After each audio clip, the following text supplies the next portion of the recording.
கர்த்தருடைய பரிசுத்த நாமத்துக்கு ஸ்தோத்திரம். இந்த நாளிலும் உங்கள் அனைவரையும் காண்பது எனக்கு ரொம்ப மகிழ்ச்சி. என்னுடைய பெயர் நிர்மல்குமார். நான் கர்த்தருடைய அழைப்பை பெற்று கடந்த 10 ஆண்டுகளாக கீழ்ப்பாக்கம் தமிழ் பாப்டிஸ்ட் திருச்சபையில் ஊழியனாக பணியாற்றி வருகிறேன். என்ன திருமணமாகி 14 வருடங்கள் ஆகிறது. என்னுடைய மனைவி பெயர் நான்சி ஜெயமாலா. என்னுடைய ஊழியத்தில் அவங்களும் இணைந்து பணியாற்றுறாங்க. எனக்கு 2 பிள்ளைகள் இருக்காங்க. மூத்த மகன் நெஹேமியா சாம்சன், அவர் 9ஆம் வகுப்பு போகிறாரு. இரண்டாவது இளைய மகள் நெவியா சாம்சன், அவங்க 6வது வகுப்பு போகிறாங்க. இம்மட்டும் கர்த்தர் எங்களை ஊழியத்தின் பாதையிலும் எங்களுடைய எல்லா தேவைகளிலும் சந்தித்து எங்களை காத்து வழி நடத்தி வருகிறார். அதற்காக நன்றி செலுத்துகிறேன். நான் இதற்கு முன்னாடி இந்த சபைக்கு சாமுவேல் தேவநேசம் ஐயா அவங்களோடு ஐ திங்க் 2018 2019 தெரியல, இங்கே நடந்த சேர்ப்பின் பண்டிகையில் ஐயா செய்தி கொடுத்தாங்க. ஐயா என்னை அப்போ கூட்டிகிட்டு வந்தாங்க இந்த சபைக்கு. நீங்கள் பார்த்துருக்கீங்களான்னு தெரில.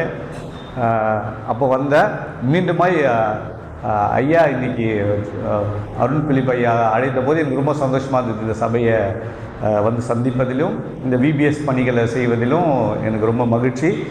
இந்த அழைப்பை கொடுத்த முதலாவது கர்த்தருக்கு என்னுடைய நன்றியை தெரிவித்துக் கொள்கிறேன். அதே போல் திருச்சபையின் போதகர் அவருக்கும் என்னுடைய நன்றி, அவங்களுடைய குடும்பத்தாருக்கும் என்னுடைய நன்றியை தெரிவித்துக் கொள்கிறேன். அதே போல் திருச்சபையின் கமிட்டி மற்றும் சபையாருக்கு என்னுடைய நன்றியை தெரிவித்துக் கொள்கிறேன். நாம் வாசிக்க கேட்ட வேத பகுதிக்கு நேராக நம்முடைய வேத பகுதியை நம்ம திருப்பிக் கொள்ளலாம். நம்ம செய்திக்கு செல்வதற்கு முன்பதாக நாம் யாவரும் தலைகளை தாழ்த்தி நாம் ஜெபிப்போம். கர்த்தாவே, இந்த நல்ல மனமகிழ்ச்சியான காலை வேலைக்காகவும் நன்றி செலுத்துகிறோம்.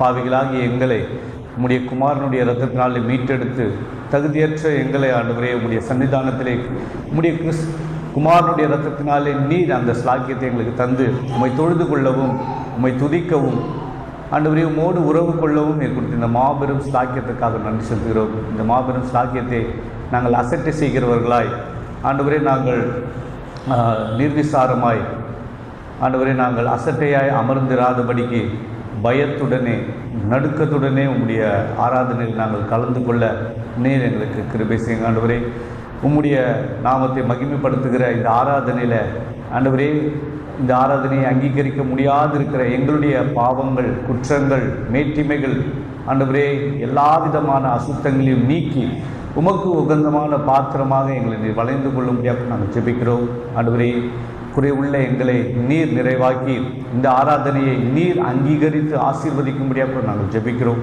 ஆண்டவரே எங்கள் மத்தியில் நீர் பிரசன்னத்தை ஆண்டவரே உம்முடைய பிரசன்னத்தை தந்து நீர் எங்களை ஆட்கொண்டு எங்களை வழி நடத்தும்படியாக நாங்கள் ஜெபிக்கிறோம். கேட்க போகிற செய்தியின் மூலமாய் நீர் பேசும் ஆண்டவரே.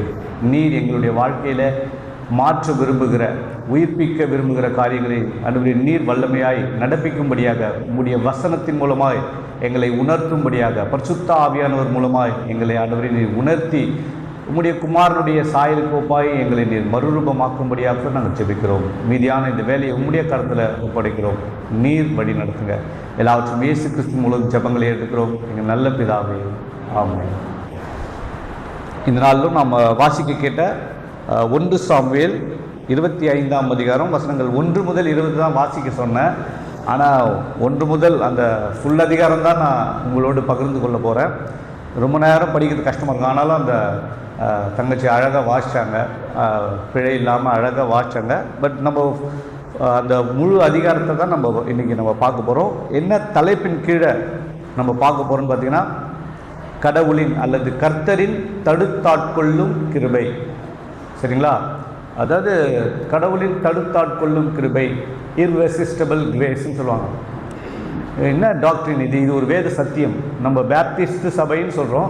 இந்த சத்தியம் ஒரு அடிப்படை சத்தியம். இதில் என்னன்னா, கடவுள் யாரை தெரிந்து கொண்டாரோ, கடவுள் யாரை ரட்சித்தாரோ, அவங்க பாவம் செய்யாதபடிக்கு, பாவத்தில் விழுந்து போகாதபடிக்கு அவர் தம்முடைய கிருபையினாலே என்ன பண்ணனா தடுத்து நம்மை ஆட்கொண்டு என்ன பண்ணுறன்னா காத்து கொள்கிறார், பாவத்தில் விழாதபடிக்கு. இந்த நாளும் தாவீதுடைய வாழ்க்கையில் தாவீது பாவம் செய்யாதபடிக்கு கடவுள் எப்படி அவரை தடுத்து அவரை ஆட்கொண்டு அவரை காப்பாற்றினார் அப்படின்னு பார்க்க போகிறோம்.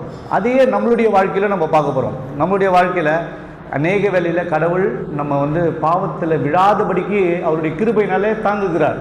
ஆனால் நம்ம கிருபையை அசட்டை செய்கிறோம் இல்லை, நிர்விசாரமாய். போதகர் எச்சரிக்கும் போது அசட்டை செய்கிறோம், பெற்றோர்கள் எச்சரிக்கும் போது அசட்டை செய்கிறோம். பலவிதமான முறையில் கடவுள் நம்மோடு பேசிக்கொண்டிருக்கிறார். விசேஷமாக வேதத்தின் மூலமாய் கடவுள் நம்மோடு பேசுகிறார், போதகரின் பிரசங்கத்தின் மூலமாய் நம்மோடு பேசுகிறார். நம்ம அசட்டை செய்யலாம், நான் தூங்கி கொண்டு இருக்கலாம், நான் கேட்டு அதை அசட்டை செய்து விட்டுவிடலாம் இல்லை. ஆனால் கடவுள் நம்மை பாவத்தில் விழாதபடிக்கு அவருடைய தடுத்தாட்கொள்ளும் கிருபை நம்மை காக்குது. அதை தான் இந்த நாளில் நம்ம பார்க்க போகிறோம். நீங்கள் இதை படிக்கும்போது எனக்கு என்னுடைய 10ஆம் வகுப்பு தான் எனக்கு ஞாபகம் வந்தது. 10ஆம் வகுப்பில் வந்து தன்னிச்சை செயல்கள், தன்னிச்சையாக நடக்கிற நம்ம உடலில் நடைபெறுகிற சில காரியங்களை குறித்து எங்கள் சாரு 10th நான் படிக்கிறேன், எங்கள் சார் வந்து அதை டீச் பண்ணிட்டுருக்காரு. நம்மளுடைய இப்போ நான் பேசுகிறேன், என்னுடைய கண் இமை தானாக என்ன பண்ணுறதுன்னா என்னுடைய கண்ணை, அந்த கண்மணியை பாதுகாத்து கொண்டு இருக்குது. உங்களுடைய கண்மணியை உங்களுடைய கண் இமைகள் வந்து பாதுகாத்து கொண்டு இருக்குது. சரிங்களா? இதை எடுத்துகிட்டு இருக்காரு தன்னிச்சை செயல்கள்னு சொல்லிட்டு. கரெக்டாக ஸ்பெஷல் கிளாஸ் வைப்பாங்கள்ல, சிறப்பு வகுப்புகள் வைப்பாங்க. காலையில் எங்களை கூப்பிட்டு நடத்திட்டுருக்காரு. அப்போ கரெக்டாக பார்த்தா ஒரு கீழே விளையாடுற பையன், மற்ற கிளாஸ் பையன் 7வது 8வது படிக்கிற பசங்க கரெக்டாக பால் அடித்தாங்க. கரெக்டாக அந்த பால் வந்து என் கண்ணில் அடிச்சுது, என் கண்ணில். அப்போது அதாவது பால் வருது கூட எனக்கு தெரியாது, ஆனால் என் கண் என்ன பண்ணுச்சுன்னா வித்தின் ஃப்ராக்ஷன் ஆஃப் செகண்ட், ஒரு இமை பொழுது என் கண் மூடிய அந்த பால் அந்த கண்மணியில் படாத மாதிரி பாதுகாத்துச்சு. நான் டிசைட் பண்ணவே இல்லை பால் வந்து கண்ணை மூடணும்னு இல்லை. இப்போ கூட பாருங்கள், ஹார்ட்டு நீங்கள் சொல்லியோ நான் சொல்லியோ அது துடிக்கிறது இல்லை, அது செயல்பட்டு கொண்டே இருக்குது. சில காரியங்கள் வந்து தன்னிச்சையாக என்னுடைய அனுமதி இல்லை, என் உடம்பு என் வாழ்க்கைன்னு சொல்லுவாங்க. ஆனால் நான் என்னுடைய ஹார்ட்டு கூட என்ன கேட்டு வேலை செய்யாது, அது வேலை செஞ்சு கொடுக்கும். ஏன்னா அதை படைத்த கடவுள் சொன்னதை அது செஞ்சிட்ருக்கு, தன்னிச்சையாக செய்யுது. அதே போல் தாங்க கடவுளுடைய கிருபை, தாங்க தடுத்தாட்கொள்ளும் கிருபை. அவருடைய பிள்ளைகளுக்கு கடவுள் அப்படியே அவருடைய கிருபையை அருளுகிறார். அநேக தேவ பிள்ளைகளை, விசேஷமாய் போதகர்கள் அல்லது அநேக தேவ மனிதர்களை கொண்டு, தேவ பிள்ளைகளை கொண்டு நம்ம பாவம் செய்யாதபடி தடுக்கிறார். உங்கள் பிள்ளைங்க நீங்கள் பாவத்தில் விழாதபடிக்கு தடுப்பாங்க, உங்களுடைய பெற்றோர்கள் தடுப்பாங்க, ஆசிரியர்கள் தடுப்பாங்க, வேலை ஸ்தலத்தில் யாராவது ஒருத்தர் வச்சிருப்பார் கடவுள். அவங்களுடைய எச்சரிப்பின் சத்தத்தை நான் கேட்கிறேன்னா, நான் பாவத்தில் விழாதபடிக்கு அப்படின்னு சொல்லிட்டு அந்த காரியத்தை நம்ம பார்க்க போகிறோம். அதுலேயும் பார்த்தீங்கன்னா இந்த வாஷ்ய பகுதியில் ஒரு 4 நபர்கள், நீங்கள் எந்த நபர்களாக இருக்கீங்கன்னு உங்களை நீங்கள் ஆராய்ஞ்சு பாருங்கள். 4 நபர்கள். ஒன்று வந்து நாபால், சரிங்களா? அவரை பற்றி சில காரியங்களை நம்ம பார்க்க போகிறோம். அதே போல் அபிகாயிலை குறித்து சில காரியங்கள் பார்க்க போகிறோம். அதே போல் வேலைக்காரனில் ஒருவன், அந்த வேலைக்காரரில் ஒருவன் எப்படி அவன் நடந்துக்கிட்டான், அவனுடைய காரியங்கள், அவங்கக்கிட்டேருந்து நம்ம சில பாடங்களை கற்றுக்கொள்கிறோம். கடைசியாக தாவீதை குறித்து பார்த்து நம்ம என்ன பண்ண போகிறோம், முடிக்க போகிறோம். சரிங்களா? முதலாவது நாபாலை பற்றி பாருங்களேன். 2-3 வசனத்தை யாருன்னா வாசிக்கலாம். 25ஆம் அதிகாரம் 2-3.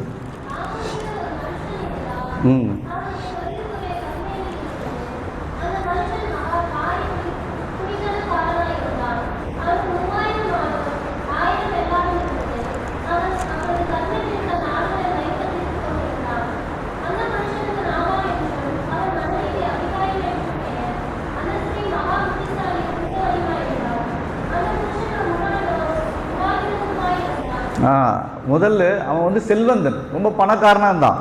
சரிங்களா? அடுத்தது இந்த வசனம் வாசிங்க. அதாவது இந்த நிகழ்வுடைய பின்னணி என்னன்னா, கடவுள் தாவீதை தெரிந்து கொண்டார், சவுலை நிராகரித்தார், தாவீதை கடவுள் தெரிந்து கொண்டார், சாமுவேலின் மூலமாய் கடவுள் பிரதிஷ்டை பண்ணார். 1 சாமுவேல் 16ஆம் அதிகாரத்தில் பிரதிஷ்டை பண்ணார். என்ன பிரதிஷ்டை? சவுலுக்கு அடுத்தபடியாக ராஜாவாக போகிறது யாருன்னா தாவீது. சரிங்களா? தாவீது நினச்சிருப்பாரு, என்னை கடவுள் பிரதிஷ்டை பண்ணுறாரு தேவ மனிதன் சாமுவேல் மூலமாக, அடுத்த ராஜா நான் தான் நினச்சிருப்பாரு. ஆனால் கடவுள் பாருங்கள், தாவீதை உடைத்து உருவாக்குற வரைக்கும் அவரை ராஜாவாக்கல, ஓட விட்டார். அகதியா காட்டில் திரிந்து கொண்டிருக்கிறான். ராஜாவா சிம்மாசனத்தில் அரியாசனத்தில் உட்கார போகிறேன்னு நினச்ச தாவீது காடு காடா நாடு நாடா என்ன பண்ணுறாரு, அலைந்து திரிந்து கொண்டிருக்கிறார். ஏன்னா கடவுள் உருவாக்குகிறார்.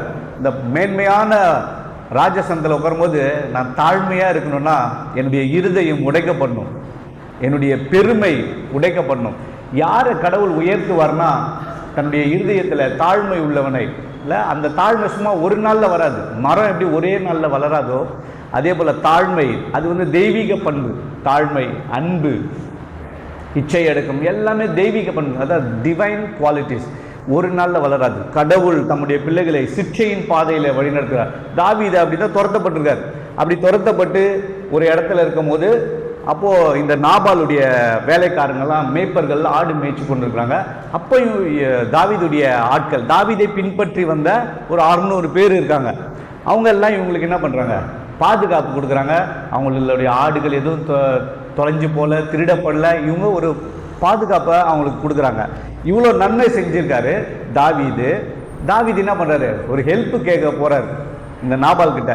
நாபால் இந்த கர்மேலில் ஆடுகளுக்கு மயிர் கத்திருக்க வந்திருக்காருன்னு கேள்விப்பட்டு என்ன பண்ணுறாரு, தன்னுடைய வாலிபரில் ஒரு 10 பேரை கூப்பிட்டு, பா என் பேரை சொல்லி இந்த நாபால் கிட்ட போயிட்டு என்ன பண்ணுங்க, ஏதாச்சும் உதவி என்ன பண்ணுங்க வாங்கிட்டு வாங்க. ஏன்னா உதவி, ஏன்னா தாவீதுக்கு அப்போ என்ன பேர்னா தேச துரோகி, சவுல் ராஜாவுக்கு எதிராக செயல்படுகிறவன், தேச துரோகின்னு முத்திரை குத்தப்பட்டு துரத்தி அடிக்கப்பட்டிருக்காரு. சாப்பிட்றதுக்கு கூட ஒரு கடினமான சூழ்நிலையில் தான் இந்த தாவீது என்ன பண்ணார் இருந்தார். ஆனால் அப்படிப்பட்ட சூழ்நிலை போய் ஹெல்ப் கேட்டாச்சா.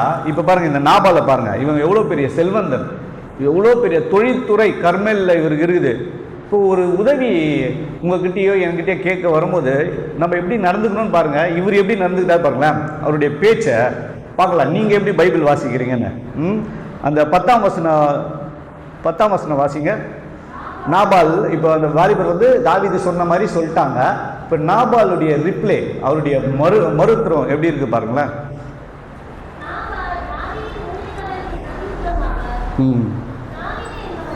தாவீது என்பவன் யார், ஈசாயின் குமாரன் யார்,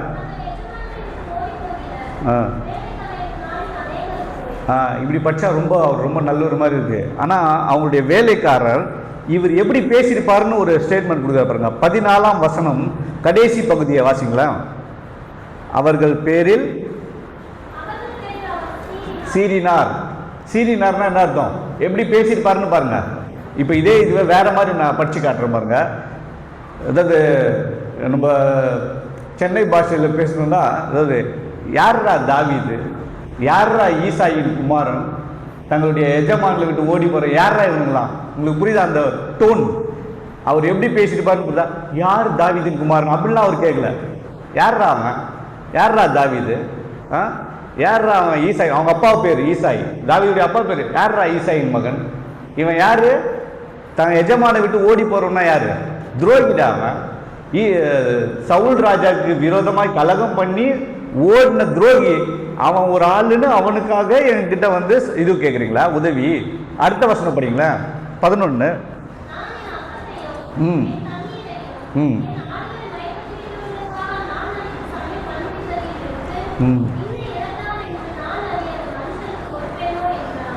இதுதாம்மா நம்ம பார்க்க வேண்டிய ஒரு முக்கியமான விஷயம். இந்த வசனத்துல நீங்க இப்படி படிச்சு பாருங்க, சரியா? எப்படி தெரியுமா, நான் என், இந்த வார்த்தை எத்தனை முறை வருதுன்னு பாருங்க, சரிங்களா? யாரு கடவுளோடு இல்லை பரிசுத்த கடவுளோடு நல் உறவுல இல்லாமல் இருக்காங்களோ அவங்க அதிகமாக பயன்படுத்துகிற வார்த்தை நான். நான் அந்த வசனத்தை இப்படி படிங்களேன். அவர் எப்படி சொல்றாரு பாருங்க, நான் என் அப்பத்தையும், அப்புறம் என் தண்ணீரையும், என் ஆடுகளையும், நான் அடித்து சமையல் பண்ணுவித்ததையும் எடுத்து இன்னா இடத்தார் என்று நான் அறியாத மனுஷனுக்கு கொடுப்பேனா. நான் என், அதாவது மேட்டிமை உள்ள இருதயம் நான் எனதுன்னு சொல்லும். கடவுள் ஒரு விஷயத்தை, இப்போ என்னுடைய வீடா இருக்கட்டும், என்னுடைய உணவா இருக்கட்டும், என்னுடைய உடைமைகளா இருக்கட்டும், ஒரு தேவ பிள்ளை எப்படி சொல்லணும்னா, கர்த்தர் எனக்கு தந்தது. கடவுள் இடத்திலிருந்து ஒரு மனிதன் உண்மையாகவே பெற்றுக்கொண்டதை நன்றி உள்ளவனா அதுல இருந்தான்னு வச்சுங்களேன், பிறருக்கு பகிர்ந்து கொடுப்பதில் அவன் வஞ்சனையே செய்ய மாட்டான். இதே நான் சம்பாரிச்சேன், நான் உழைச்சேன், என்னுடையதுன்னு சொல்றேன், பிறரோடு என்ன பண்ண மாட்டான், பகிர்ந்து கொள்ளவே மாட்டான். பாருங்க அவனுடைய பேச்சு. இது எதை வெளிப்படுத்துனா, கடவுளோடு நாபாலுக்கு என்ன இல்லைன்னா நல் உறவு இல்லை, கடவுளோடு நல் உறவு இல்லை. இங்கே பார்த்தோம் அந்த வசனம், உன்னிடத்தில் நீ அன்பு கூறுவது போல பிறனிடத்திலும் அன்பு கூறுவாயாக. இயேசு கிறிஸ்து 10 கட்டளையை சுருக்கி ரெண்டாக என்ன பண்ணார், கொடுத்தார். முதல் 4 கட்டளை கடவுளுக்கும் மனிதனுக்கும் உள்ள உறவு. அதை தான் கடவுள் சொல்றாரு இல்ல. அந்த வாலிபன் வந்து கேட்கும்போது, இஸ்ரவேலே கேள், உன் தேவனாகிய கர்த்தரிடத்தில் முதலாம் கற்பனை என்னது, உன் தேவனாகிய கர்த்தரிடத்தில், அதையும் அங்கே போட்டிருக்கீங்கன்னு நினைக்கிறேன். உன் தேவனாகிய கர்த்தரிடத்தில் உன் முழு இருதயத்தோடும், உன் முழு ஆத்மாவோடும், உன் முழு பலத்தோடும் அன்பு கூறுவாயாக. நெக்ஸ்ட் கட்டளையை தான் எல்லாம் மறந்துடுவாங்க. ஆலயத்துக்கு வருவாங்க, ஆராதனை செய்வாங்க, ஜெபிப்பாங்க, பைபிள் படிப்பாங்க, பிரைஸ் தி லார்ட் சொல்லுவாங்க, கை தட்டுவாங்க, பாட்டு பாடுவாங்க. நான் பார்க்குற நபர்கள் சொல்கிறேன், எல்லாமே செய்வாங்க. ஆனால் பிறரோடு அவங்க நல்லாவே பேசவே மாட்டாங்க, நல் உறவே கொள்ள மாட்டாங்க. சிடுமூஞ்சா ஒரு தேவனுடைய பிள்ளை, உங்களுக்கு தெரிந்தான்னு தெரியல அந்த வார்த்தை, சிடுமூஞ்சி. யார்கிட்டையுமே பேச மாட்டாங்க. அப்படியே வீட்டுக்கு பார்த்தா கூட தண்ணி கூட கொடுக்க மாட்டாங்க, அப்படியே திரும்பின்னு போயிடுவாங்க. ஒரு தேவனுடைய பிள்ளை அப்படி இருக்க முடியுமா? சில பேருடைய பர்சனாலிட்டின்னு சொல்லுவாங்க, அமைதி பண்பு, அமைதியாக இருப்பாங்க சில பேர். அதை நான் ஒத்துக்கிறேன். சில பேர் நிறைய பேச மாட்டாங்க, ஆனால் கேட்ட கேள்விக்கு அவங்க பதில் சொல்லுவாங்க, அட்லீஸ்ட் ஒரு ஸ்மைலாவது பண்ணுவாங்க. ஆனால் சிடு மூஞ்சினா யாருன்னா யார்கிட்டையுமே பேச மாட்டாங்க. இல்லை, ஒரு தேவனால் ரட்சிக்கப்பட்ட ஒரு பிள்ளை யாருக்கிட்டையுமே என்ன பண்ண முடியாது, பேசாமல் இருக்கவே முடியாது. இல்லை, அதுக்கு தான் ஆண்டவர் சொல்கிறாரு, ஃபஸ்ட்டு கட்டளை உன் தேவனாகிய கட்டத்தில் நீ நல்ல உறவில் இருக்கணும், முழு ஆத்மாவோட நீ அன்பு கூறணும். நெக்ஸ்ட் கட்டளையை 2ஆம் கட்டளைன்னு கடவுள் சொல்ல. நீங்கள் நல்லா படித்து பார்த்தீங்கன்னா என்ன வரும், இதற்கு ஒப்பாயிருக்கா அப்படின்னா என்ன அர்த்தம்? செகண்ட் இல்லை, அது ஈக்குவல். இதற்கு ஒப்பா இருக்கிற ஈக்குவல். நீ தேவனிடத்தில் அன்பு கூறுறன்னா அதோடைய வெளிப்பாடு எங்க தெரியும்னா, மக்களோடு நான் எப்படி பழகுறேன். நான் சொல்றது ரொம்ப ஈஸி. மக்களிடத்துல நம்ம நன்மை செஞ்சா கூட நமக்கு தீமை செய்வாங்க, நம்ம நல்லா அன்பு கூறினா கூட நம்மளை பற்றி பின்னால் பேசுவாங்க. ஆனாலும் நான் அன்பு கூற நான் அழைக்கப்பட்டிருக்கேன். எனக்கு இந்த பில்டிங் ஆர்கிடெக்சரை பற்றி தெரியாது, ஆனால் நான் சின்ன வயசில் வீடு கட்டும் போது நான் பார்த்துருக்கேன். நீங்கள் பார்த்தீங்கன்னா ஒரு டியூப்பை வச்சு இப்படி வச்சு பார்ப்பாங்க. உங்களுக்கு தெரியுமா எதுக்காக பார்க்குறாங்கன்னு? ரெண்டும் சமமாக இருக்கும். இந்த சைடு இந்த சைடு ஈக்குவலாக இருக்குன்னா ரெண்டும் ஒரே மட்டத்தில் இருக்குதுன்னு அர்த்தம். இது ஞாபகம் வச்சுங்க. நீங்கள் ஒருத்தர் எந்த அளவுக்கு கடவுளோடு நல் உறவில் இருக்கிறாருன்னு நீங்கள் தெரிஞ்சுக்கணுன்னா, அவங்க சக விசுவாசியோடு, சக மனிதரோடு அவங்க எப்படி நடந்துக்கிறாங்க, அவங்களுடைய பேச்சு, அவங்களுடைய செயல், அவங்களுடைய உறவு முறை எப்படி இருக்குன்ற இதை வச்சு அடையாளம் கண்டுக்கலாம். சில பேர் என்ன பண்ணுவாங்கன்னா, தான் சொந்தக்காரர்கிட்ட, தான் குடும்பத்தார்கிட்ட ரொம்ப நல்லா அன்பாக இருப்பாங்க. ஆனால் அங்கே மட்டும் இல்லை, சபை விசுவாசிகளிடையே நல்லுறவு இருக்கா? இல்லை, எங்கள் பாஸ்டர் சொல்லுவார், நான் சின்ன வயசில் உட்காந்து கேட்பேன் மெசேஜ். எங்கள் வீட்டில் எங்கள் அம்மா சித்தி இதுதான் எனக்கு சொல்லுவாங்க. இங்கேயும் அழகாக சின்ன பிள்ளைங்க உட்காந்து கேட்குறாங்க. உட்காந்து கேட்கணும் மெசேஜ். எனக்கு வெறுப்பாக இருக்கும், விளையாட போகிறது தான் என் மைண்டில் இருக்கும். ஆனால் உட்காந்து கேட்கணும், நோட்ஸ் நான் எடுத்து நான் சொல்லணும். சரி இவங்க சொல்கிறாங்களேன்னு உட்காந்து கேட்கும்போது அவர் அநேக காரியங்களை சொல்லுவார். அதில் பார்த்தீங்கன்னா சர்ச்சு முடிஞ்சோடனே பார்ப்பா, வெளியே பாருங்கள், நெல்லிக்காய் மூட்டியை என்ன பண்ணும், திறந்து விட்டிங்கன்னா என்ன பண்ணோம், யாரு கூடயும் ஓட்டாது, கடகடகட பிரிஞ்சு ஓடும். நம்ம சபையாரா அப்படி இருக்குமா? எனக்கு தெரியாது, உங்களுடைய சபையை நான் பார்த்ததில்லை. எங்களுடைய சபையை நான் பார்த்துருக்கேன்ல. சில பேர் அவங்க ஃப்ரெண்ட்ஸ் கூட பேசுவாங்க, அவங்கவுங்க இனத்து கூட. ஆனால் எல்லாரோடையும் பேசுகிற ஒரு நபர், தேவனால மீட்கப்பட்ட ரட்சிக்கப்பட்ட ஒரு நபர் எல்லாரோடும் பேசுவாங்க. இந்த நாபால் ஏன் தாவீதுடைய அந்த 10 வாலிபர், எவ்வளோ ஆடு, எவ்வளோ செல்வம் இருக்கு இல்லை, தொழில்துறை வச்சுருங்க, எவ்வளோ பண்ணுங்க, அவங்க கேட்டது ஒரு கொஞ்சமான ஒரு உணவுப் பொருள் தான் அவங்க கேட்டாங்க. இவரால் கொடுக்க முடியாதா? இல்லை, தமிழில் சொல்லுவாங்க பழமொழியாக, அது என்னன்னு தெரியல, இறைக்கின்ற கிணறு தான் என்ன பண்ணோம், சுரக்கும் இல்லை. அப்படியே விட்டா இதில் பார்த்தீங்கன்னா என்ன இருக்கும், தவளையும் பாம்பும் தான் இருக்கும் அந்த கிணத்துல. இறைக்காத கிணறுல என்ன இருக்கும், அதுதான் பாசி பிடிச்சி போகும், பாம்பு, மீன், தவளைகள், இதுதான் அங்கே மிஞ்சம். இதே இறைச்சிட்டே இருந்தாங்கன்னா அது பார்த்தீங்கன்னா சுரந்து கொண்டே இருக்கும். இல்லை, கடவுளுடைய பிள்ளை தன்னிடம் உள்ளதை பிறரோடு பகிர்ந்து கொள்வான். ஆனால் நாபால் பாருங்கள், அவனுடைய பேச்சு எவ்வளோ ஒரு ஆணவ பேச்சு. நீங்களும் நானும் யோசிச்சு பாருங்கள், நம்மக்கிட்ட உதவி கேட்க வருவங்கிட்ட நம்ம எப்படி பேசுவோம்? சில பேர் இவர் என்ன சொல்லிடலாம், கொடுக்க மனசு இல்லையா, அப்பா இல்லைப்பா எங்களுக்கு உங்கள் யாருன்னு தெரியாது, நாங்கள் கொடுக்க விரும்பலை, அதாவது சொல்லிட்டு முடிச்சுட்டு இருக்கலாம். யார்ரா தாவீது, யார்ரா ஈசாயின் மகன்? அந்த பேச்சு, நம்முடைய பேச்சு பாருங்கள். கர்த்தருடைய பிள்ளைகளுடைய பேச்சில் தாழ்மை இருக்கும். உங்களுடைய என்னுடைய பேச்சில் தாழ்மை இருக்கா பாருங்க. இல்லை சில டைமில் கோபத்தில் நம்ம விழுந்து போகலாம். சில டைமில் ஆனால் எப்பவுமே ஒருத்தர் கோபமாகவே பேசுவார், எப்பவுமே எரிஞ்சு விடுவார். சில பேர் என்கிட்ட உதவியே கேட்காத அளவுக்கு அப்படியே போடுவாங்க. ஐயோ எங்களுக்கு கடன் நிறைய இருக்குதுங்க, இதுக்கு அந்த இது அப்படியே சொல்லி சில பேர் கஷ்டப்படுறவங்க நம்மக்கிட்ட வந்து உதவி கேட்காதவளுக்கு என்ன பண்ணுவாங்க, கேட்டு தெரியுமா உங்களுக்கு? அந்த மாதிரி பார்த்துருக்கீங்களா? கேட்டை முன்னாடியே போட்டுருவாங்க உள்ளே வராதபடிக்கு, உதவி கேட்காதபடிக்கு. சரி இவங்ககிட்ட போய் கேட்டால் நமக்கு எதாவது உதவி செய்வாங்கன்னு வராதபடிக்கு நம்ம என்ன பண்ணுறோம், நம்முடைய இருதயத்தை அடைத்து கொள்கிறோம். கடவுளுடைய பிள்ளை பிறருக்கு பகிர்ந்து கொள்றதுல அதிகமாக இருக்கும். நாபால் நன்றி கெட்டவனாக இருந்தான். ஆக்சுவலி இவர் கடமைப்பட்டிருக்காரு. இவர் தாவீதுடைய மேய்ப்பர்களுக்கு உதவி செஞ்சிருக்காரு. தாவீது இவருடைய நாபாலுடைய மேய்ப்பருக்கு கண்டிப்பாக இவர் உதவி செய்யணும். நன்றி கெட்ட நாபால், இல்லை மனுஷரை மதியாத நாபால், சரிங்களா? பிறரை அவமதிக்கிறான். இல்லை நம்ம யோசிச்சு பாருங்களேன், அதுலேயும் ரொம்ப மோசமான ஒரு நிலை. இவர் யாரை அசட்டை பண்ணுறாரு பாருங்களேன், அந்த வாலிபர். அந்த வாலிபர்களுக்கு தலைவர் யாரு? தாவீது. ஒரு தலைவனை அவங்க வேலைக்காரர் முன்பாக அல்லது அந்த வாலிபருக்கு முன்பாக அவமானப்படுத்தினா அவன் மதிப்பான்னு நினைக்கிறீங்க? நீங்கள் கூட நல்லா ஞாபகம் வச்சுங்க. ஒரு ஊழியரோ அல்லது ஒரு பெரியவங்களோ உங்கள் வீட்டுக்கு வரும்போது நீங்கள் அவங்கள எப்படி நடத்துகிறீங்களோ அதே போல தான் உங்கள் பிள்ளை அவங்கள நடத்தும். நான் பார்த்துருக்கேன், நானே என்னுடைய வாழ்க்கையில் பார்த்துருக்கேன். மாய்மாலம். என்ன மாய்மாலம்னா, ஒரு ஹாஸ்பிட்டல் போகிறேன், சரிங்களா? அங்கே ஹாஸ்பிட்டல் போகும்போது அந்த டாக்டர்கிட்ட நான் எப்படி பேசுகிறேன்னா, டாக்டர் சார் சொல்லுங்கள் சார், ஒரு மரியாதையாக நான் பேசுகிறேன். அங்கே இருக்கிற ஆயம்மாவுக்கிட்டேயோ அங்கே இருக்கிற கம்பவுண்டர்கிட்டையோ வார்ட் பாய்கிட்டையோ நான் எப்படி பேசுகிறேன், என்ன இப்படி தான் பேசுகிறேன். என்னுடைய பேச்சு, அவரும் சக மனிதர் தான், சரிங்களா? ஃபஸ்ட் டைம் தான் அவரை நான் பார்க்குறேன். என்னுடைய பேச்சு அவர்கிட்ட எப்படி இருக்குது, டாக்டர்கிட்ட எப்படி இருக்குது, என்னங்க வித்தியாசம்? ரெண்டு பேரும் தேவனுடைய சாயலில் படைக்கப்பட்டிருக்காங்க. ஆனால் நான் ஏன் இந்த கம்பவுண்டர்கிட்ட இல்லை ஆயம்மா கிட்ட அவங்கள ரொம்ப சாதாரணமாக ட்ரீட் பண்ணுறேன், இல்லை சாதாரணமாக அவங்கக்கிட்ட பேசுகிறேன், மரியாதை அந்த அளவுக்கு நான் கொடுக்கல. ஆனால் டாக்டர் சின்ன பையனாக கூட இருக்கலாம், அவருக்கு அவ்வளோ மரியாதை கொடுக்குறேன். காரணம், தேவனுடைய சாயலின்படி படைக்கப்பட்ட மனிதனை நான் மனிதனாக பார்க்கல. டாக்டர்னா படிச்சு ஒரு பணக்காரர், அதனால அவருக்கு ரெஸ்பெக்ட். ஆயம்மா யாரு? படிக்காதவங்க, லோ வேலை செய்கிறாங்கல்ல, கீழ் வேலை செய்கிறாங்க, பெருக்கிறாங்க. பார்வை என்னுடைய பார்வையில் சாதாரணமாக. அப்போ தான் கடவுள் உணர்த்தினார், நீ என்ன செய்து கொண்டிருக்கிற, பெரியோர்களுக்கும் எந்த வேலை செய்கிறவங்களுக்கும் மரியாதை கொடுக்கணும் இல்லை, எனக்கு உணர்த்தினார் கடவுள். நம்ம பிறருக்கு மரியாதை கொடுக்குறோமா பாருங்க.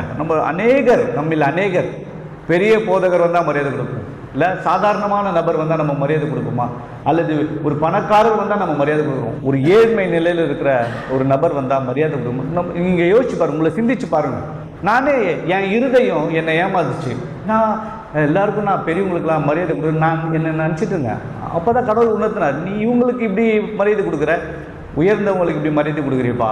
இல்லை எல்லாரையும் சமமாய் நடத்த கடவுள் நம்மை அழைக்கிறார், சரிங்களா? நாபாலை பற்றி பார்த்தோம், இல்லை அந்த மாதிரி நம்ம இருக்கக்கூடாதுன்றதை தான் நம்ம பார்க்கணும். நெக்ஸ்ட்டு நாபாலுடைய ஊழியக்காரர், இல்லை 25ஆம் அதிகாரம் 14ஆம் வசனத்தை வாசிங்களேன்.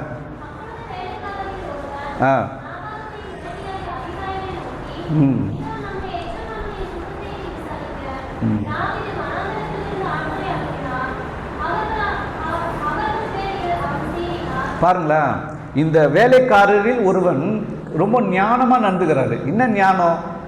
யாருக்கிட்ட போய் சொல்லியிருக்கலாம்? இப்போ அந்த நாபால் வந்து தாவீதுடைய வாலிபர்கிட்ட திட்டின்னு இருக்காரு, சீர்றாருன்னு சொல்கிறாங்க, திட்டின்னு இருக்காரு. இந்த வேலைக்காரன் போய் அப்போ என்ன பண்ணியிருக்கலாம்? ஐயா அவங்கள திட்டாதுங்க ஐயா, அவங்க எங்களுக்கு உதவி செஞ்சாங்கன்னு சொல்லியிருக்கலாம். ஏன் அங்கே சொல்ல? இங்கே வந்து நாபாலுடைய மனைவியாகிய அபிகால்கிட்ட வந்து என்ன சொல்கிறாங்க, இந்த மாதிரி வாலிபருக்கு வந்தாங்க, உங்கள் கணவர் நாபால் இப்படி திட்டி அமிச்சாரு அப்படின்னு ஏன் அவங்கக்கிட்ட சொல்கிறாங்க? ஏன்னா அவர் ஞானம் உள்ளவர். அவர் பாருங்கள், இந்த வசனம் படிங்களா, 17ஆம் வசனம் வாசிங்க, கடைசி பகுதி படிமா. இவரோ ஒருவரும் தம்மோடே பேசக்கூடாதபடிக்கு, யார் பேசினாலும் கேட்க மாட்டாங்க. நாபாலுடைய கேரக்டர் பாருங்க, தான்னு நினைக்கிறவங்க, எனக்கு எல்லாம் தெரியும்னு நினைக்கிறவங்க பிறர் சொல்வது என்ன பண்ண மாட்டாங்கன்னா கேட்க மாட்டாங்க.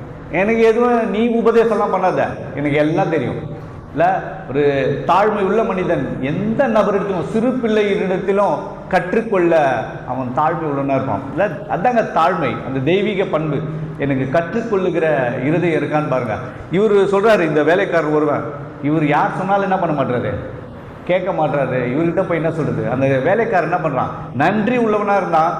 யாருக்கிட்ட சொன்னா இதை குறித்து ஒரு செயலை ஈடுபடுவாங்க, யாருக்கிட்ட சொன்னா இதை குறித்து அவங்க சரியான முடிவு எடுப்பாங்கன்னு சொல்லிட்டு அபிகாயில் கிட்ட, அவங்க மனைவி கிட்ட போய் சொல்றாங்க. ஏன்னா அபிகாயில பாக்குறாங்க வேலைக்காரங்க, அந்த அம்மாவுடைய வாழ்க்கை வேற மாதிரி இருக்கு, நாபாலுடைய வாழ்க்கை வேற மாதிரி இருக்குது. சரிங்களா, போய் சொல்றாரு, கரெக்டா சொல்றாரு. நீங்களும் நானும் யோசிச்சு பாங்களேன், உங்களுக்கும் எனக்கும் எத்தனை பேர் நன்மை செஞ்சிருப்பாங்க. எஸ்பெஷலி ஆண்டவர் நம்முடைய வாழ்க்கையில் எத்தனை பேர் வாழ்க்கையில் ஆண்டவர் நன்மை செஞ்சிருப்பார். சாட்சி சொல்லுன்னா சொல்லவே மாட்டாங்க. சாட்சி சொல்லுனா தன்னை குறித்து பெருமை. நான் கேட்டுக்கிறேன் சாட்சி, இல்லை நான் அப்படி செய்யக்கூடாதுன்னு நினைக்கிறேன். என்னன்னா, நான் ரொம்ப கஷ்டப்பட்டு படித்தேங்க, நான் ரொம்ப இது பண்ணேங்க, எனக்கு கவர்மெண்ட் வேலையை கடவுள் கொடுத்தா கஷ்டப்பட்டு எழுதி பாஸ் பண்ணேன், இப்படி சாட்சி சொல்லுவாங்க. இல்லை, கண்டிப்பாக நீங்கள் உழைச்சிருக்கீங்க, கண்டிப்பாக உங்களுடைய முயற்சிகள் அதில் இருக்குது. ஆனாலும் கர்த்தருடைய கிருபை இல்லைன்னா உங்களுக்கு அது கிடைச்சே இருக்காது. இல்லை, நம்ம கடவுள்கிட்ட எவ்வளோ நன்மையை பெற்றுக்கொள்கிறோம். சாட்சி சொல்லணும்னா சொல்லவே மாட்டாங்க, ஜெபம் பண்ணால் பண்ண மாட்டாங்க. இல்லை, எதுலேயுமே கடவுள் சொல்கிறார், நீங்களே எனக்கு சாட்சிகள். நீங்கள் பாருங்களேன், இந்த உலகத்தில் கடவுள் என்னை ரட்சித்தது, என்னை படைத்தது, அதனுடைய நோக்கம் என்னங்க? What is the ultimate purpose of our life? Is to glorify our God. இல்லை, கடவுளை மகிமைப்படுத்தணும். எப்படிங்க மகிமைப்படுத்த? அவரை சாட்சி சொல்லி அவருடைய புண்ணியங்களை நான் அறிவிக்கணும், அவர் செய்த நன்மைகளுக்கு சொல்லணும். கடவுளை பற்றியும் சொல்ல மாட்டாங்க, பிறர் செய்த நன்மைகளையும் என்ன பண்ண மாட்டாங்க, சொல்ல மாட்டாங்களா? இவர் சொல்லலைன்னா அபிகாயிலுக்கு தெரியுமா? நம்ம கூட பாருங்களேன், உங்கள் வாழ்க்கையில் கூட நிறைய பேர் செஞ்சுருப்பாங்க உதவி. இல்லை, அதான் நிறைய பேர் சொல்லுவாங்க, ஏறிட்ட பிறகு ஏனியை என்ன பண்ணுவாங்களாம், தள்ளி விட மாட்டாங்க, எட்டி ஒதிப்போம். இல்லை, நீங்களும் நானும் அப்படி இருக்கும் பாருங்க. அவங்கள பற்றி பேர் கூட மென்ஷன் பண்ண மாட்டாங்க. நானே கஷ்டப்பட்டு வந்தாங்க, எத்தனை சாட்சி நான் பார்த்துருக்கேன். அவங்களுக்கு எவ்வளோ பேர் உதவி செஞ்சாங்க. ஆனால் சொல்லும் போது என்ன தெரியுமா சொல்கிறாங்க, சாட்சி சொல்லும் போது மனிதர்களுடைய பேரை பயன்படுத்தலாம். ஏன்னா கடவுள் பரிசுத்த வேதாகமம் பயன்படுத்துது. தாவீது பாவம் செய்யாதபடிக்கு யாரை கடவுள் பயன்படுத்துறாரு? அபிகாயில. இல்லை, கடவுள் பயன்படுத்துறாரு அவங்களுடைய நபரை, அவங்கள பெருமைப்படுத்தவோ அவங்களை மகிமைப்படுத்துவதற்காகவோ இல்லை. ஆனால் என்ன நடந்தது, கடவுள் எந்த நபரை பயன்படுத்தினார் அழகாக அதை என்ன பண்ண நம்ம சொல்லணும். இல்லை, நான் பண்ணேன்னு சொல்கிறத பிறர் செய்த நன்மையை சொல்லணும். இந்த நாபாலுடைய ஊழியக்காரர் கரெக்டாக சொல்கிறார் சாட்சி, இவங்க எங்களுக்கு எவ்வளோ உதவி செஞ்சாங்க. ஆனால் உங்களுடைய கணவர் அவங்கக்கிட்ட கடினமாக நின்றுட்டார்மா. ஆனாலும் அவர் ஒரு எச்சரிப்பும் சொல்கிறாரு, உங்கள் கணவர் மேலே ஒரு பொல்லாப்பு வருது, நீங்கள் ஆக வேண்டியதை பார்த்துங்கன்னு ஒரு எச்சரிக்கை, சரியான எச்சரிக்கையை கடவுள் சொல்கிறாரு. நீங்கள் யோசிச்சு பாருங்களேன், அந்த வேலைக்காரன் நினச்சிருந்தா என்ன சொல்கிறாங்க, செல்வ சீமாட்டி இந்த அம்மா அபிகாயில் அவங்க ஹஸ்பண்டை பற்றி அவங்கக்கிட்ட குறை சொன்னால் வேலைக்காரருக்கு என்ன நடக்கும்? ஏய், வேலைக்காரனா அந்த வேலையை மட்டும் என்ன பண்ணு பாருன்னு சொல்லியிருக்கலாம், பயந்துருக்கலாம், வேலையே போகலாம், கழுத்து கூட போயிடலாம். யாரை பற்றி என்கிட்ட எங்கள் ஹஸ்பண்டை பற்றி என்கிட்டயே சொல்றியா நினச்சிக்கலாமே. ஆனால் அந்த வேலைக்காரன் பைபிளில் அவன் வேலைக்காரன் தான், சொல்ல வேண்டிய நபரிடத்துல சரியானபடி என்ன பண்ணான் சொன்னான். நீங்களும் நானும் சொல்கிறோமா பாருங்கள், பிறர் செய்த நன்மைக்கு சின்ன கருத்து ஊழியத்தை கூட இந்த நபர் செஞ்சாங்களா இல்லை, அவங்கள அப்ரிஷியேட் பண்ணாங்க. அப்ரிஷியேட் பண்ணுறது வேற, க்ளோரிஃபை பண்ணுறது வேற. இல்லை, பிறரை உற்சாகப்படுத்தும்படி அவங்க செய்த நன்மையை என்ன பண்ணணும் நம்ம சொல்லணுங்க. ஒருவர் பவுல் எத்தனை நபரை உற்சாகப்படுத்துகிறார், மகிமைப்படுத்தலை. அதில் தப்பாகவும் போயிடக்கூடாது, மகிமைப்படுத்துகிற மாதிரி போயிடக்கூடாது. சில பேர் மனிதரையே புகழ்ந்து கடவுளோட இடத்த மனுஷனுக்கு கொடுத்துருவாங்க, அதுவும் தவறு. ஆனால் பிறர் செய்த காரியங்களை கரெக்டாக நம்ம என்ன பண்ணணும் செய்யணும். நெகேமியாவை நீங்கள் வாட்சிங்கன்னா ஒவ்வொரு அந்த அலங்கத்தை கட்டும் போது ஒவ்வொரு குடும்பத்தார் யார் எந்த குடும்பத்தார் என்ன பண்ணாங்க அந்த அலங்கத்தை கட்டினாங்க. ஒரு இடத்துல ஒரு குடும்பம் கட்சி, அந்த குடும்பத்தோடைய பேர் அழகாக பட்டியலிடப்பட்டது. கரெக்டாக சொல்லணும்ல, இந்த நாபாலுடைய ஊழியக்காரன் சரியான நபரிடத்துல சரியான நேரத்தில் சரியான விஷயத்தை அவர் என்ன பண்ணார் சொன்னார். இல்லை, ஆனால் நம்ம சொல்கிறோமான்னு நீங்கள் யோசிச்சு பாருங்கள். ரெண்டாவது நபரை பார்த்துட்டோம். மூன்றாவது அபிகாயிலை குறித்து நம்ம பார்க்கலாம். அபிகாயில் அவங்கள பற்றி சொல்கிற வேதம் பதிவு செய்கிற ஒரு விஷயம் என்னன்னு பாருங்களேன். 25ஆம் அதிகாரம் 3ஆம் வசனம்.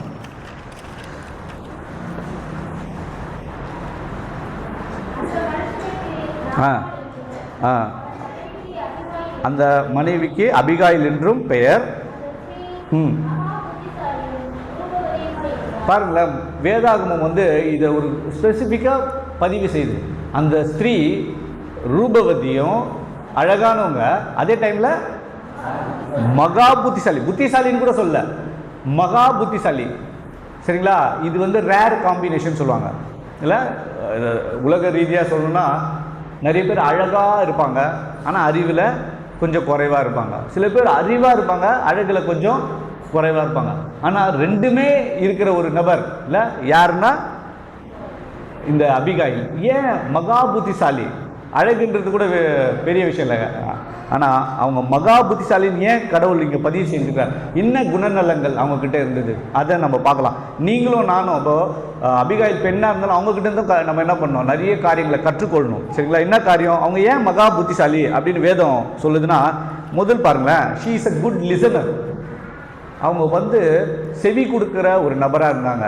அந்த வேலைக்காரன் சொல்லும் போது நான் சொன்ன மாதிரி, யார்ரா நீ என்கிட்ட வந்து சொல்கிற எங்கள் கணவனை பற்றி அப்படின்னு சொல்லிட்டு என்ன பண்ணல, அவங்க ஆர்கியூ பண்ணல, செவி கொடுத்தாங்க.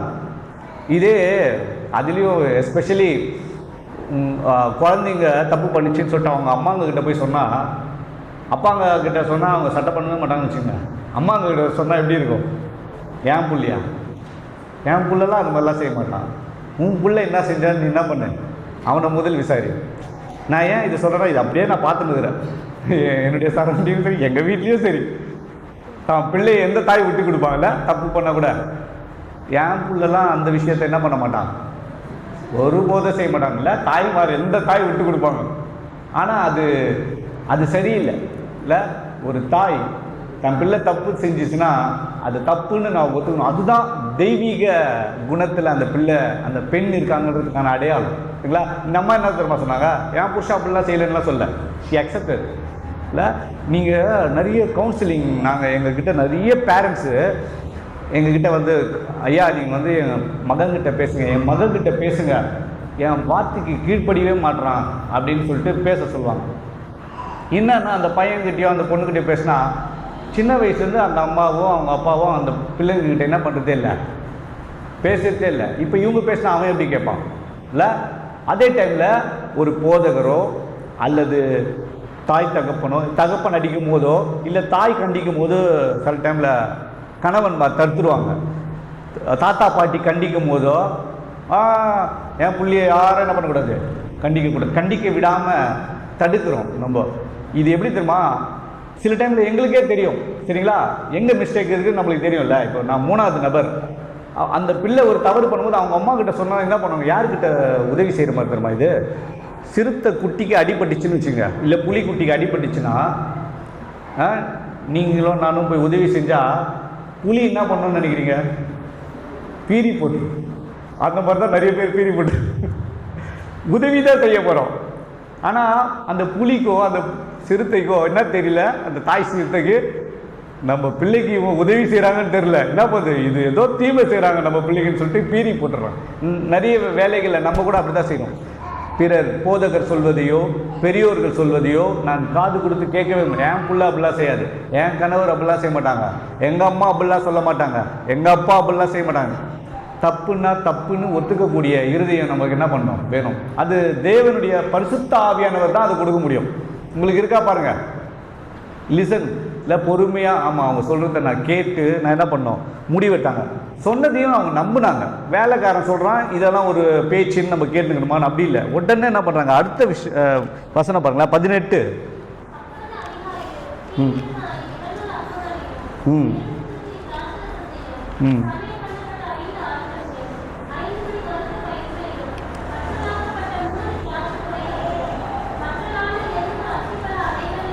பாருங்கம்மா, அவங்க கிட்ட காணப்பட்ட ஒரு, அவங்க ஏன் மகா புத்திசாலினா, ஷீ இஸ் அ குட் லிசனர்னு நம்ம பார்த்தோம். செவி கொடுப்பாங்க. நிறைய பேர் செவியே கொடுக்க மாட்டாங்க. பேசும்போது கூட யாரும் கேட்க மாட்டாங்க. கேட்கலன்னா யாருக்கு நான் நஷ்டம் இல்லை? கேட்பவர்கள் தேவனுடைய பிள்ளைகள் மகா புத்திசாலின்னு ஒருத்தர் பேர் பண்ணணும்னா அவங்க she or he should be a good listener. காது கொடுத்து கேட்குறவங்க தாங்க புத்திசாலி, பேசினே இருக்கிறவங்க இல்லை இல்லை. அவங்க பாருங்கள், நெக்ஸ்ட் பாயிண்ட் என்னன்னா, அந்த இங்கிலீஷில் பார்த்தீங்கன்னா, தமிழ்லையும் வச்சுங்க இங்கிலீஷ்லேயும் அட்வர்ப்னு ஒரு விஷயம் சொல்லுவாங்க. இலக்கணம், ஆங்கில இலக்கணத்தில் இங்கிலீஷ் கிராமரில் அட்வர்ப்னா என்ன, ஒரு செயலை குறித்து எக்ஸ்ட்ரா இன்ஃபர்மேஷன்.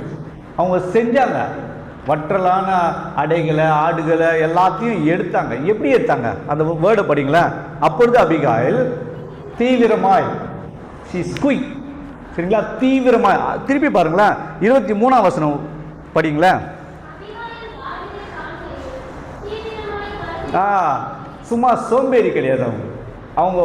அவங்களுடைய வேலையில் பார்த்தீங்கன்னா சுறுசுறுப்பாக இருந்தாங்க, குயிக்காக இருந்தாங்க, தீவிரமாய் கடன்னு அவங்க என்ன பண்ணாங்க, அந்த வேலையை செஞ்சாங்க. மகா புத்திசாலியாக இருக்குங்க. அப்படியா, நாளைக்கு பார்த்துக்கலாம், நாளைக்கு பார்த்து பேசிக்கலாம், அப்படி இல்லை, இம்மீடியட்டாக என்ன பண்ணாங்க, அந்த வேலையை செஞ்சாங்க. தீவிரமாய் அவங்க பார்த்தாங்க. தாவீதுக்கும் அவங்களுடைய 10 வாலிபருக்கு என்ன தேவை, என்ன கேட்டு வந்தாங்க? உணவு தானே அவங்க கேட்டு வந்தாங்க. முதல்ல நான் போகிறதுக்கு முன்னாடி என்ன போனோம், அந்த உணவு போகணும்னு சொல்லிட்டு வேலைக்காரங்களை கழுதலை எழுத்தி கடன்னு நீங்கள் முதல்ல எடுத்துன்னு போயிட்டு தாவீது என்ன பண்ணுங்க, சந்திங்க, நான் பின்னாலே என்ன பண்ணுறேன், வர்றேன். இந்த அம்மா கிட்ட அந்த பாருங்க, ஷீ சோ குயிக், சரிங்களா. ஃபஸ்ட்டு ஞானமாய் அந்த உணவை அனுப்புகிறாங்க. அதுவே பாருங்க, ஞானமுள்ள ஒரு பெண் அல்லது ஆண் புத்திசாலி ஒரு பிரச்சனை வருதுன்னா, அதாவது கிஃப்ட்ஸ் இருக்குது பார்த்தீங்களா, அன்பளிப்பு, அது அநேக கோபத்தை ஆற்றும். தமிழர் பண்பாடு என்ன சொல்லுவாங்க, தமிழர் பண்பாடு வீட்டுக்கு வந்தவங்களுக்கு விருந்தோம்பல் இல்லை. ஃபஸ்ட்டு ஒருத்தர் கோபமாக வந்தால் கூட ஒரு டம்ளர் தண்ணியாவது என்ன பண்ணுங்க கொடுங்க. நெக்ஸ்ட்டு சொல்லுவாங்க, அவங்கள உட்கார வச்சு கொஞ்சம் சாப்பாடு போட்டு அதுக்கப்புறமா என்ன பண்ணுங்க, பேசுங்க. இல்லை அவங்க அப்படியே பேசினாங்கன்னா அவங்க அவ்வளோ ஆக்ரோஷமாக இருப்பாங்க. இதே கூப்பிட்டு அவங்களுக்கு தண்ணி கொடுத்து உட்கார வச்சு, நம்ம கண்டிப்பாக பேசலாம் பிரதர், கண்டிப்பாக பேசலாம் சகோதரி, அமைதியாக உட்காருங்க, கொஞ்சம் சாப்பிடுங்க, இதை கொஞ்சம் சாப்பிட்டு அதுக்கப்புறமா பேசி பாருங்களேன். அவங்களுடைய கோபமும் அவங்களுடைய செயலும் வேறு மாதிரி இருக்கும். இந்த அம்மா பாருங்கள், ஃபஸ்ட்டு தாவீதுக்கு தாங்க ஞானம் இல்லை. புத்தி உள்ள ஸ்திரீ தன் வீட்டை கட்டுகிறாள். எப்படி கட்டுவான், அவளுடைய நடக்கை இல்லை. ஹஸ்பண்டு கோபமாக வராரு, அவங்க அம்மாவுக்கு சரியாக மரியாதை கொடுக்கலன்னு சொல்லிட்டு என்ன பண்ணும், முதல்ல அம்மா மாமியாரை முதல் கவனி சால்வ் பண்ணாங்க, அதுக்கப்புறம் ஹஸ்பண்டு கிட்டவா இல்லை, மாமியாரை இது பண்ணும் இல்லை. சில நிறைய இடங்களில் கணவனுடைய தாயாரை மதிப்பதில்லை, கணவனுடைய தாய் தகப்பனை மதிப்பதில்லை, அவங்களுக்கு கொடுக்க வேண்டிய கணத்தை கொடுப்பதில்லை. அநேக மாமியார்கள் தன்னுடைய மருமகள்களை வந்து என்ன பண்ணுறதில்லை, சரியானபடி அன்பு செலுத்துவதில்லை. அநேக ஹஸ்பண்ட்ஸ் இல்லை கணவன்மார்கள் என்ன பண்ணுவாங்கன்னா, உங்களுக்கு தெரியுமான்னு தெரியல, எங்களுடைய சைட்லலாம் எப்படின்னா, இப்போ நாங்கள் போனோம்னு வச்சுங்க மாமியார் வீடு, இங்கே கண்டிப்பாக தடப்புடில் தான் இருக்குன்னு நினைக்கிறேன். மாமியார் வீட்டுக்கு போனோன்னா போதும், ராஜா நாங்கள் தான். மாமியார் வந்து எங்களுக்கு எடுத்து வந்து காஃபி கொடுப்பாங்க, எங்கள் முன்னாடி கூட உட்கார மாட்டாங்க. எனக்கு ரொம்ப ஆச்சரியமாக இருந்தது, என்னடா பெரியவங்க வந்து நம்ம முன்னாடி உட்கார மாட்டாங்களே, எனக்கு சர்ப்ரைஸாக இருந்தது இந்த மாதிரி கலாச்சாரம். ஆனால் அதுதான் அங்கே வேலை செஞ்சால் அசிங்கம். எங்கள் நட்பு வட்டாரத்தில் பேசிக்கிறோம், எங்கடா போய் ஒருத்தவங்க கேட்குறாங்க, மாமியார் வீட்டில் போய் சாப்பிட்டா, என்னடா மாமியார் வீட்டில் போய் சாப்பிட்ற, வெக்கமா இல்லை உனக்கு அப்படின்னு என்ன கேட்டாங்க. அவங்க யாருன்னா வீடு வீடாக போய் சாப்பிடுவாங்க. நான் தான் சொன்னேன், மாமியார் வீடு வந்து ஒரு தாய் வீடு இல்லை, என்னுடைய இன்னொரு தாய் அவங்களுடைய வீட்டில் போய் சாப்பிட்றதுல என்ன இருக்குது, வீடு வீடாக போய் சாப்பிட்றத விட என்னுடைய மாமியார் வீட்டில் சாப்பிட்றது ஒன்றும் தவறில்லை. ஏன் மாமியார் வீட்டில் போய் வேலை செய்யக்கூடாது, கௌரவ குறைச்சல். ஏன் கௌரவ குறைச்சல், அவங்க என்னுடைய தாய், என்னுடைய தகப்பன். என்றைக்குன்னா நீங்கள் ஆண்கள் யோசிச்சு பார்த்துருக்கீங்களா பாருங்க, உங்களுடைய மாமியாரோ மாமனாருக்கோ எடுத்துன்னு போய் நீங்கள் காஃபி எடுத்துன்னு போய் கையில் கொடுத்துருக்கீங்களா, அந்த அளவுக்கு தாழ்மை இருக்கா பாருங்கள். ஆனால் மாமியார் எடுத்துன்னு வந்து கொடுப்பாங்க காஃபி இல்லை, அவங்க வீட்டில் அவங்களுக்கு நீங்கள் வேலை செய்ய. இந்த சமுதாயம் அதை வந்து பார்த்தீங்கன்னா கேவலமாக காட்டும். மாமியார் வீட்டில் போய் இவர் வேலை செய்கிறாரு. ஒரு உண்மையான கடவுளுடைய பிள்ளை தாய் தகப்பனுக்கு செய்ய வேண்டிய கடமையை செய்யணும். எங்கள் அம்மாவுக்கு நீ காஃபி போட்டு கொடுன்னு சொல்லுவாங்க, ஆனால் அவங்க அம்மாவுக்கு போய் இவர் காஃபி கொடுப்பாரா இல்லை, அதுதாங்க தாழ்மை இல்லை. அபிகாயில் பாருங்கள், தாழ்மையை உடைய ஒரு பெண்ணாக இருந்தாங்க. அவங்க வேலையில் பார்த்தீங்கன்னா கண்ணும் கருத்துமாக இருந்தாங்க, விருந்தோம்பல் செய்கிறவங்களாம் இருந்தாங்க. நெக்ஸ்ட் பாருங்களேன், அவங்க ஃபஸ்ட்டு வேலைக்காரர்கிட்ட சொல்லி அனுப்பல, நீ போய் தாவீதுகிட்ட சரி சாரி சொல்கிறப்பா, என்ன பண்ணு, எங்கள் கணவர் தெரியாமல் செஞ்சுட்டாரு, நீ போய் என்ன பண்ணு மன்னிப்பு சொல்லி அனுப்பிச்சிருன்னு சொல்லி அனுப்பல. பாருங்கள், அவங்க செல்வ சீமாட்டி பணக்கார ஒரு ஐஸ்வர்யமான ஒரு பெண்ணு, அவங்க நினச்சிட்டு வேலைக்காரரை தூது அமைச்சிருக்கலாம். ஆனால் அவங்க என்ன பண்ணாங்கன்னா நேரடியாக தாவீதுகிட்ட போய் பேசுகிறாங்க. அநேக பிரச்சனைகளுக்கு காரணம் நம்ம நேரடியாக பேச மாட்டோம் இல்லை. குடும்பத்தில் ஒரு பிரச்சனைனா நான் போய் இறங்கி நான் பேச மாட்டேன் இல்லை. குடும்பத்தில் ஒரு காரியம்னா தாழ்மை ரொம்ப கஷ்டங்க, தாழ்மை வேணுங்க. பிறர்கிட்ட போயிட்டு நான் வந்து மன்னிப்பு கேட்கணும், நம்ம தப்பு செஞ்சுட்டு மன்னிப்பு கேட்டால் கூட பரவாயில்ல. இங்கே யார் தப்பு செஞ்சுருக்கா, அவங்களுடைய கணவன், ஒரு நல்ல மனைவி தன் கணவனுக்காக என்ன பண்ணுவாங்க, பரிந்து பேசுவாங்க. அந்த அம்மா போயிட்டு என்ன பேசுகிறாங்க பாருங்களேன், தாவீதுகிட்ட. தாவீதுகிட்ட போயிட்டு என்ன சொல்கிறாங்க ஃபஸ்ட்டு இது பாருங்களேன், அவங்க என்ன பண்ணுறாங்க. 23ஆம் வசனம் வாசிங்களேன் மறுபடியும்.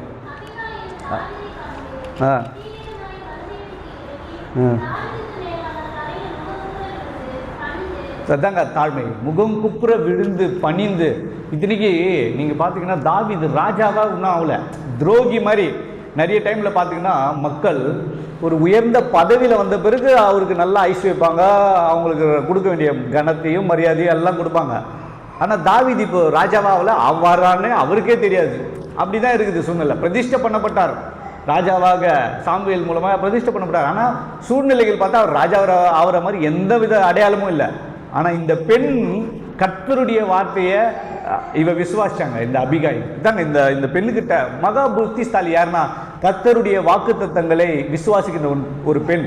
பாருங்க, தாவீது ராஜாவா இல்லாத போதே ராஜாவுக்கு கொடுக்க வேண்டிய மரியாதையை அவங்க கொடுக்குறாங்க. என்ன பண்ணுறாங்க, முகம் குப்புற விழுந்து பணிந்து அவங்கள கொள்கிறாங்க. அதுவும் பாருங்கள், தீவிரமாக இறங்கி அவருக்கு முன்பாக பணிந்து கொள்கிறாங்க. மெதுவான பிரதியுத்தரம் உக்கிர கோபத்தை என்ன பண்ணோம், மாற்றோம். உங்களுடைய என்னுடைய பேச்சு நான் பார்த்துருக்கேங்க, சண்டையில் நிறைய பேருடைய வார்த்தைகள் கோபத்தை அப்படியே உற்பத்தி பண்ணும். அவங்களுடைய பேச்சு தாழ்மையாகவே பேச மாட்டாங்க. கடவுளுடைய பிள்ளைன்னு சொல்லுவாங்க. 60 வருஷம் விசுவாசி, 40 வருஷம் விசுவாசி பேசும்போது அப்படியே நம்மளுக்கு அப்படியே பத்தின்னு என்னடா இது, அமைதியாக போங்க, சமாதானப்படுத்தினா கூட அவங்க என்ன தெரியுமா பண்ணுவாங்க, அவ்வளோ வார்த்தையை இது பண்ணுவாங்க. இந்த பாருங்கள், கடவுளுடைய பிள்ளை என்கிட்ட ஒரு சின்ன குழந்தை சொல்லிச்சுங்க, ஒரு 5 வயசு 6 வயசு இருக்கும் ஒரு பிள்ளை. அந்த பிள்ளை என்ன சொல்லிச்சுன்னா, ஒரு லேடி அவங்க வீட்டுக்கு வராங்க. அந்த பொண்ணு சொல்லுது என்கிட்ட, அங்கிள் இன்னைக்கு பாருங்கள் எங்கள் வீட்டில் எப்படிப்பட்ட சண்டை நடக்க போகுது அப்படின்னாங்க. ஏம்மா அப்படி சண்டை, இந்த ஆன்ட்டி வந்தாலே எங்கள் வீட்டில் சண்டை நடக்கும், நீங்கள் வேணா பாருங்கண்ணா.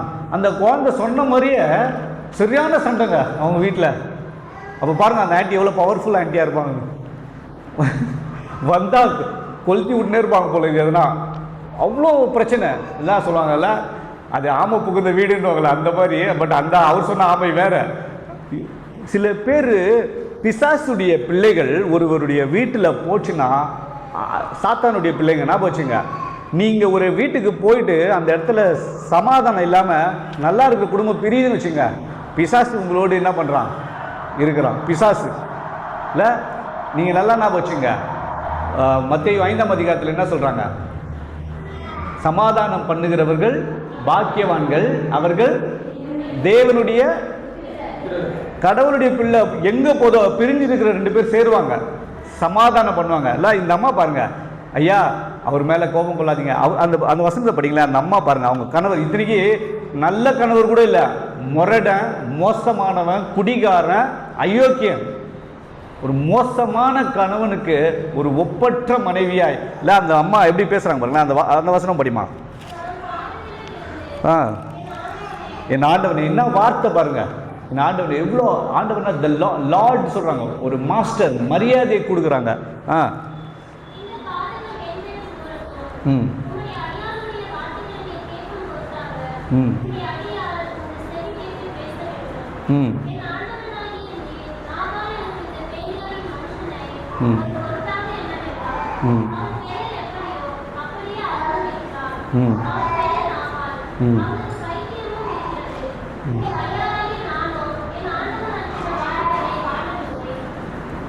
அதாவது இந்த பாவம் என்மேல் சுமரட்டுன்னு ஒரு வசனம் வரும் பாருங்க. அது எத்தனாவது வசனம்? அது படிமா. ம் இந்த பாதகம் என்மேல் சுமரட்டும்.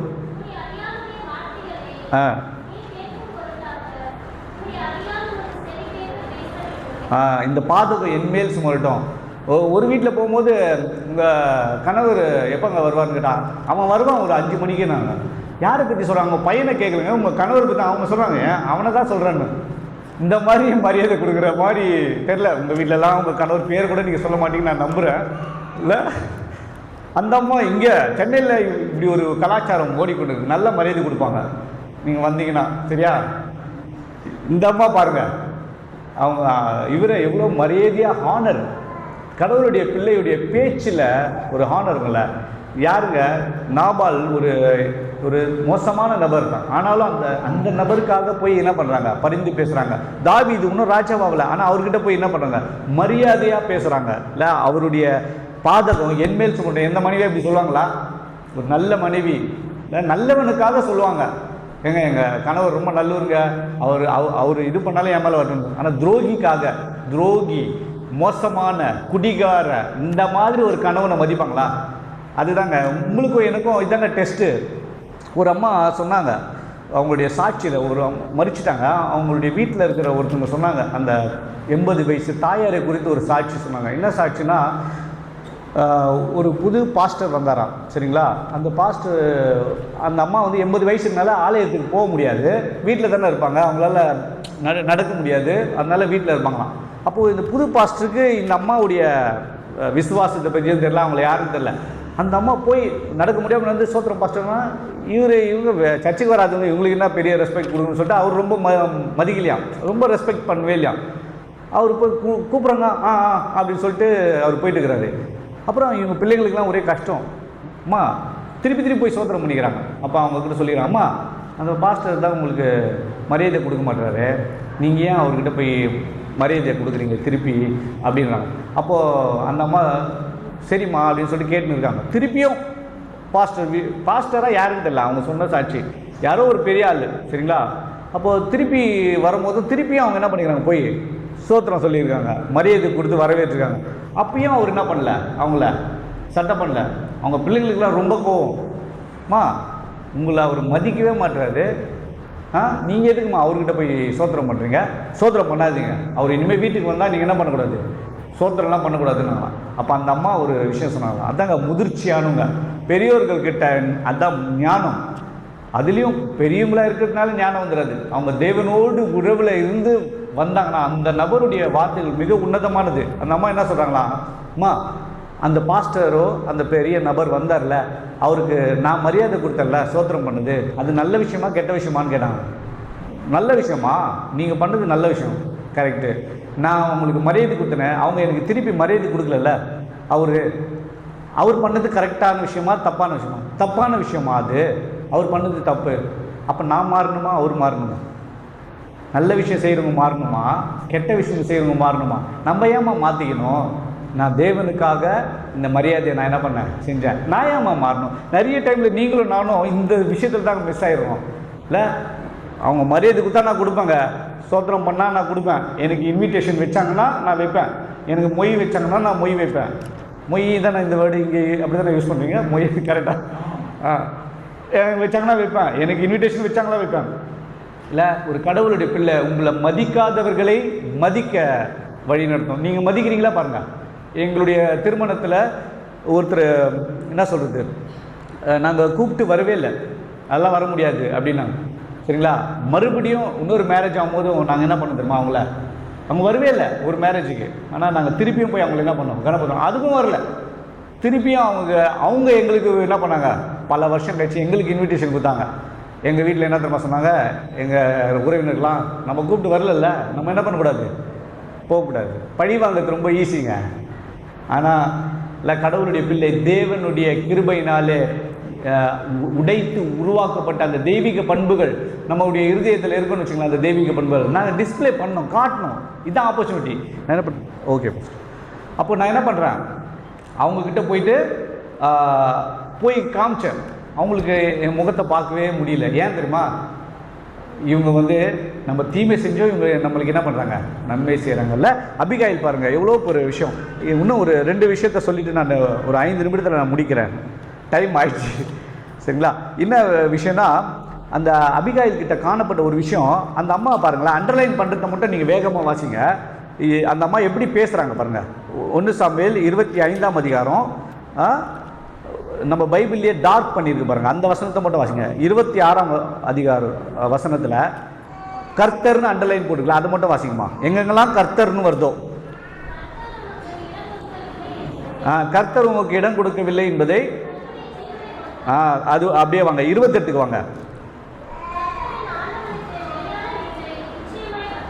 கர்த்தர் என் வீட்டை, நிலையான வீட்டை நிச்சயமே கட்டுவார், என் ஆண்டவன்.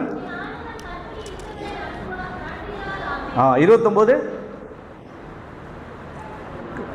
கர்த்தரின் ஆதரவில் என் ஆண்டவனுடைய ஆத்மா உம்முடைய தேவனாகிய கர்த்தரின் ஆதரவில் இருக்கிறது. 30ஆம் வசனம் படிங்க.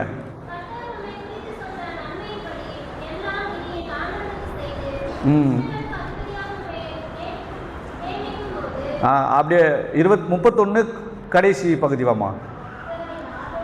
கர்த்தரின் ஆண்டவனுக்கு போதுமா? என்ன தெரியுமா அந்த விஷயத்தை அந்த அம்மா எப்படி டீல் பண்ணுறாங்கன்னா, தேவனை முன்னிட்டு கர்த்தரை முன்னிட்டு அவங்களுடைய பேச்சு பாருங்களேன். நீங்களும் ஒரு பிரச்சனையை சால்வ் பண்ண போறீங்கன்னா யாரை பிச்சு பேசுறீங்க? இவங்க பாருங்க, இவங்களுடைய பேச்சு மகா புத்திசாலின்னா சும்மா இல்லைங்க. கர்த்தரை முன்னிட்டு இல்லை, கர்த்தர் உங்களுக்கு நிலையான வீட்டை கட்டுவார், கர்த்தர் தம் வாக்குத்தத்தம் பண்ணதை நிறைவேற்றுவார், கர்த்தர் உங்களை நியமிக்கும் போது நீங்கள் இந்த தப்பை செய்யாதீங்க, அப்போ நீங்கள் துக்கப்படுங்க. கடவுளை குறித்து அந்த அம்மா பேசுகிறாங்க. புத்திசாலியான பெண் கர்த்தரை தன்னுடைய முதன்மையாக வைத்து அந்த உரையாடல் என்ன பண்ணுவாங்க, நடத்துவாங்க இல்லை, இதெல்லாம் பண்ணுறாங்க. அந்த பெண்ணுக்கிட்ட பார்த்த குணம் பாருங்க, ஷீ இஸ் குயிக் இல்லை, அவங்க தீவிரமாய் செயல்பட்டாங்க, ஞானமாய் செயல்பட்டாங்க, செவி கொடுத்தாங்க, கர்த்தரை முன்னிட்டு பேசினாங்க. சரிங்களா? கடைசியாக தாவீது என்ன பண்ணுறாரு? அவரு நீ என்னம்மா ஒரு பெண்ணு, நீ சொல்லுவ நான் இதை கேட்கணுமா, அப்படி வீராப்பா இல்லை. அவரு எப்படி சொல்றாரு பாருங்களா. தாவீது 32ஆம் வசனம் படிங்களா.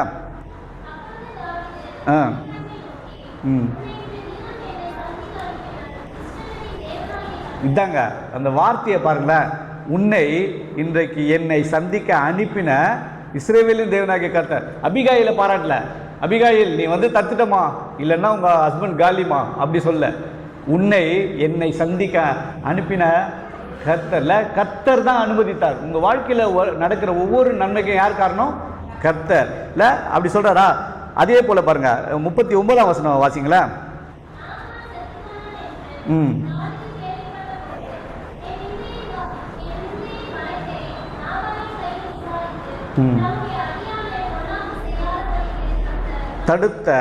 தடுத்தாட்கொள்ளும் கிருபை, தம்முடைய அடியானை பொல்லாப்பு செய்யாதபடிக்கு தடுத்த கர்த்தருக்கு ஸ்தோத்திரம்.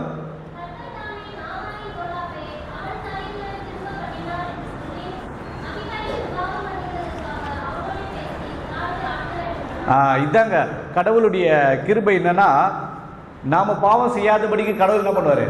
பிறரை அனுமதித்து தடுத்து நம்மை ஆட்கொள்வார். உங்கள் வாழ்க்கையிலும் பாவம் செய்யாதபடிக்கு கடவுள் உங்களோடு பேசினாரா? வேதத்தின் மூலமாக பேசினாரா? அதுக்கு கீழ்ப்படியே கடவுள் நம்ம என்ன பண்ணுறாரு? அழைக்கிறார். இல்லை, நாபாலை போல நம்ம இல்லாமல் அபிகாயிலை போல தாவீதை போல நம்ம என்ன பண்ணோம் இருக்கணும். கர்த்தர் நம்மை பாவம் செய்யாதபடிக்கு தடுத்தாட்கொள்ளும் போது அவருடைய வார்த்தைக்கு நம்ம என்ன பண்ணோம்? செவி சாய்க்கணும். தேவன் தாமே அப்படிப்பட்ட வாழ்க்கைக்கு நேரம் நம்ம வழிநடத்துவராக. நம்ம ஜெபித்து நம்ம நிறைவு செய்யலாம். நாம் ஜெபிப்போம். கர்த்தாவே, இந்த நல்ல மன மகிழ்ச்சியான காலை வேளையிலும் அருமையான அபிகாயில், தாவீது அவங்களுடைய வாழ்க்கையின் மூலமாக நீர் எங்களுக்கு கற்றுக் கொடுத்த சத்தியங்களுக்காக நன்றி செலுத்துகிறோம். அதே போல் எங்களுடைய வாழ்க்கையில் நாங்கள் ஆண்டவரே உம்முடைய நாமத்தை மகிமைப்படுத்தி வாழ நீர் உடைத்து உருவாக்கிய தெய்வீக பண்புகளை நாங்கள் வெளிப்படுத்த நீர் கிருபை செய்யுங்க. உடைய கருத்தில் செய்தியை கேட்ட ஒவ்வொரு உடைய பிள்ளைகளுடைய இருதயத்திலும் நீர் கிரியை செய்யும்படியாக கூட நாங்கள் ஜெபிக்கிறோம். நீர் எங்களை தடுத்தாட்கொண்டு நாங்கள் பாவத்தில் விழாதபடிக்கு எங்களை காத்துக்கொள்ளுங்க. எல்லாவற்றும் இயேசு கிறிஸ்து மூலம் ஜெபங்களை எடுக்கிறோம் எங்கள் நல்ல பிதாவே. ஆமென்.